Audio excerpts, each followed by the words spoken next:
ಸ್ವರ್ಣ ಕವಚ ಮಾಡಬೇಕು ಅನ್ನುವ ಕಲ್ಪನೆ ನಮ್ಮ ಇಡೀ ಮಹಾಲಿಂಗೇಶ್ವರ ದೇವರ ಭಕ್ತರಿಗೆ ಇರುವಂಥದ್ದು. ಇವಾಗಲೂ ಸುಮಾರು 3 kgಯಷ್ಟು ಬಂಗಾರ ದೇವಸ್ಥಾನದ ಭಂಡಾರದಲ್ಲಿ 6 kgಯಷ್ಟು ಬಂಗಾರ ದೇವಸ್ಥಾನದ ಭಂಡಾರದಲ್ಲಿ ಇದೆ. ಇನ್ನು 5 kgಯಷ್ಟು ಬಂಗಾರದ ನಮಗೆ ಅವಶ್ಯಕತೆ ಇದೆ ಅಂತ ನಾವು ಸಾರ್ವಜನಿಕರಿಗೆ ತಿಳಿಸಿದ್ವಿ.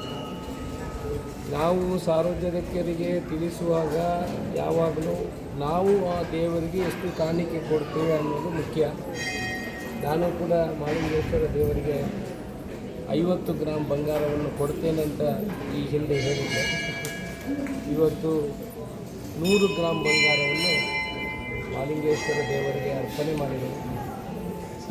ನಾನು ದಿನ ಪ್ರಾರ್ಥನೆ ಮಾಡುವಂಥ ದೇವರು ಮಹಾಲಿಂಗೇಶ್ವರ ಮತ್ತು ಮಹಿಷಮರ್ದಿನಿ. ಮತ್ತು ಮಹಿಷಮರ್ದಿನಿ ದೇವರಿಗೂ ಕೂಡ 100 ಗ್ರಾಮ್ ಬಂಗಾರವನ್ನು ಅರ್ಪಣೆ ಮಾಡಿ, ಮತ್ತು ಮಹಾಲಿಂಗೇಶ್ವರ ದೇವರಿಗೆ 100 ಗ್ರಾಮ್ ಬಂಗಾರವನ್ನು ಅರ್ಪಣೆ ಮಾಡಿ ಆ ದೇವರ ಸೇವೆಯನ್ನು ಮಾಡಿದ್ದೀವಿ. ನಾವೆಲ್ಲರೂ ಭಕ್ತರಿದ್ದೇವೆ.